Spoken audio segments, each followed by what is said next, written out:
What's up, everybody? Y'all already know who it is. I am your guy, CT.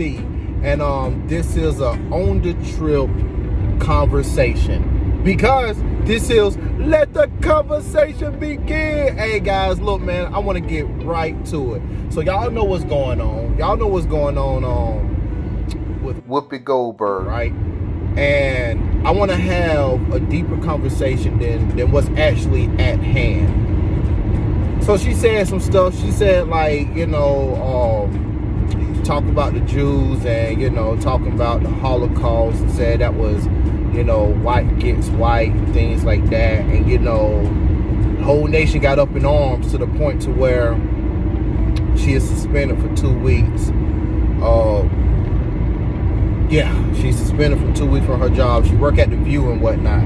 And my question is not about was she right or was she wrong. That's not the topic at hand. The topic that I have is how and when did we get to a point to where somebody have said something, if it's right or if it's wrong, then we are in this culture that just takes everything away from them and cancel them and forces you to apologize.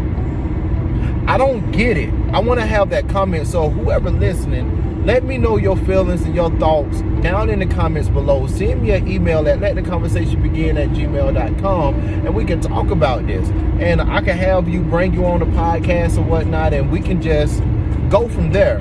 But I just don't get it. So let's just say she was wrong in what she said. Let's tackle that first. Let's say let's say Whoopi Goldberg, sorry. Let's say Whoopi Goldberg was wrong in what she said. Okay, if she wrong, you can't force somebody into correction, which is happening. That is actually what's happening nowadays, is they forcing you to correct yourself. When people want an apology, there's two types of great apologies. An apology is when it's sincere. An apology of changed behavior. Them are the two best apologies. You take away one of them when you force somebody to give an apology. And the problem is, it's a lose-lose situation with that person, because for one, they come out and apologize. And you forced to give them this apology. But then the narrative is going to be, she only apologized or he only apologized because she was told to or he was told to, and they wanted to keep their job and keep their money. So you're not even buying the apology. And on top of that, you don't believe it's sincere to the point they only said it for this and that. You won't, and then on top of that, you don't even know if it's sincere or not. You don't know that person's heart. You don't know that person's mind. You don't know where it's coming from. That person could very well be sincere or say it with a sincere heart. But you don't know, because in the time frame and in the manner they were forced to do it, right? So my thing is, I believe when somebody is wrong, and like I said, let's say if she's wrong, I believe you have to give that person time. You got to give that person time to come to an understanding within themselves to say, you know what, I messed up, I was wrong, I misspoke. Let me give them an apology. What you can do is hold to the person that while they are giving an apology or while they figuring it out in their mind, give them that grace and that space to figure it out, right? Give them that grace and that space to figure it out. But if they're a person that want to remain ignorant, if they are somebody that was like, I'm right, I'm wrong, I'm right, you're wrong, and they don't want to do no information, they don't want to do no studying, and they just don't show no level of concern for the other person, then you probably can go accordingly. You can move to the next step the way you want to do. Just like if you was at a job, and if you do something wrong on your job, that boss or your supervisor have the power to fire you. But if you look like you are sincere and you look like that, hey, let me figure this out, they'll work with you. But if you take this stance that, nah, I'm good, I was wrong, I was right, I said what I said, I meant what I meant, and you're gonna have to just take it, then they're probably gonna fire you. They're probably gonna replace you. So use that example for that. But, and this is the kicker right here. Let's say she's right. Let's say she's right in what she said. That opened up a whole bag of worms. So let's say she's right in what she said. If she's right in what she said, why are we forcing her to apologize? So how we got to this point to where we can't say truth because the truth might hurt somebody's feelings. We can't say truth because somebody feel offended. If it's right, it's right. I say there could be a way you can do it. But if you're right, it's right. But you have to put everything in context. What is the name of the show she is on? She hosts The View. You have 4 to 5 women on The View. The View. What do The View mean? The View mean I'm giving you my view. My point of view. If it's facts or false, this is my point of view. It's almost like an argument when you're going back and forth with somebody. You get, in order to have the argument, in order for there to be an argument, there has to be some type of disagreement. And in that disagreement, to prove your argument, you're going to give the information that you have. And you're going to give your point of view on the topic at hand. That is the art of a debate. And they were having a debate. So my thing is, I'm saying, let's say she was right. So if she is right, and she on this show called The View, and you know every single day they have controversial topics. So we're gonna hold against her or anybody in her shoe because she gave her point of view. Think about that. Think of where we have come.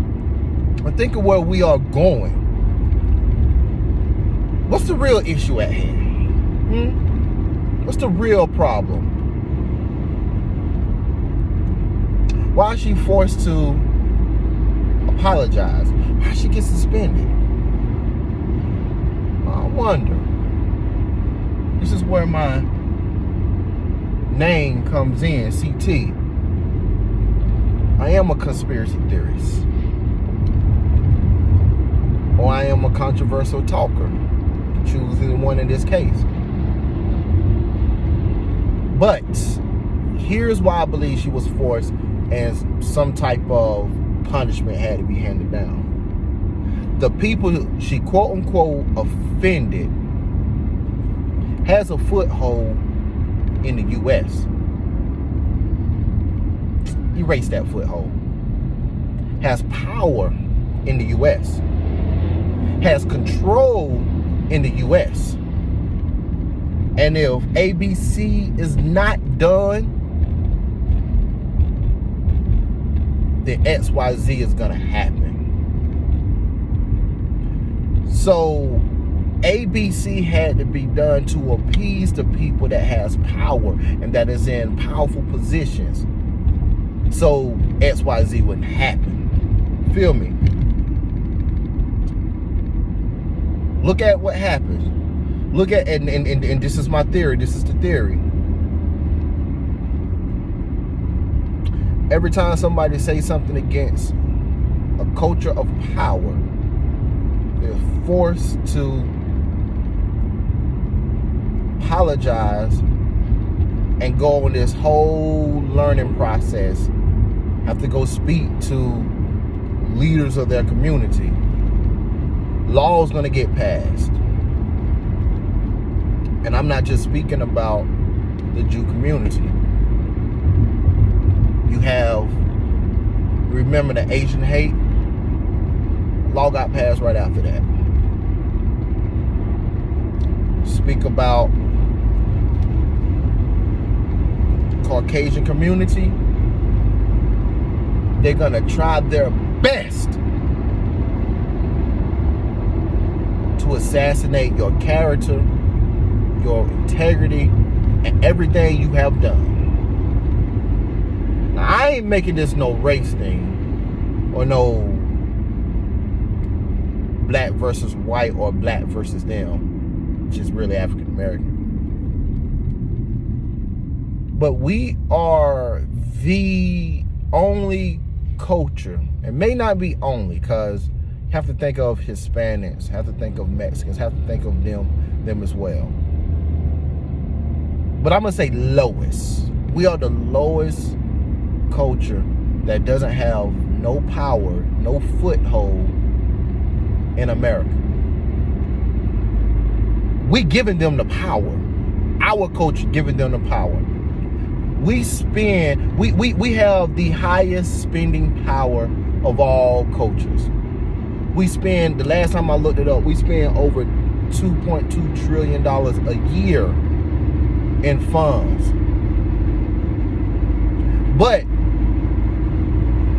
a dollar only stays 6 hours in our community. Not 6 days, not 6 weeks, not 6 months.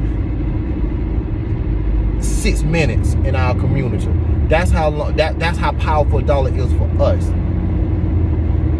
When you have the Jew community, I think their dollar is like around 21 days in their community before it circulates within their community before it's pushed out somewhere else.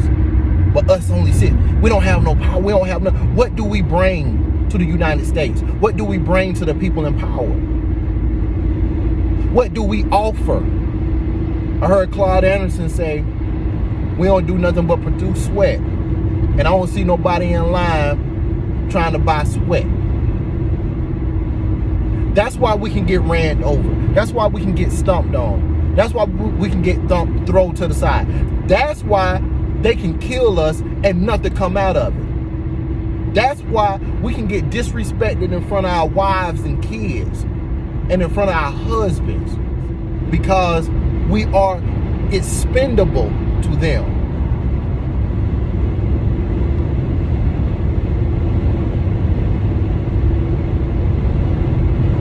But every other community that has a foothold, has some type of power in our community, not in our community, in the U.S., the government, the people in power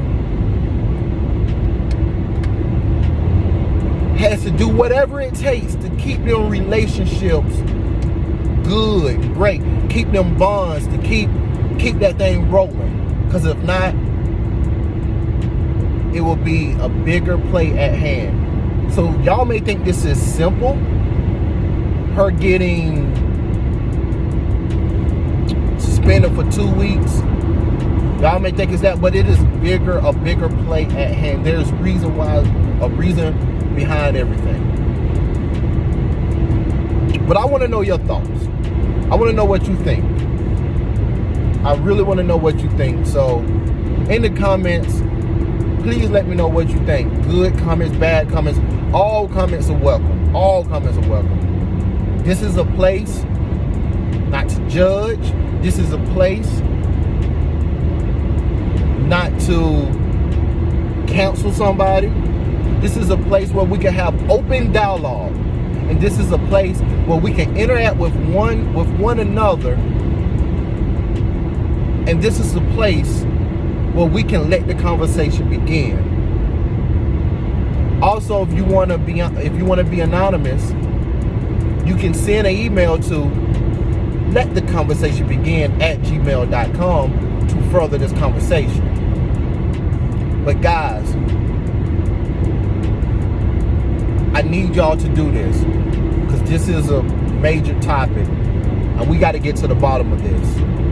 I am your guy CT, and my friends, got what it takes.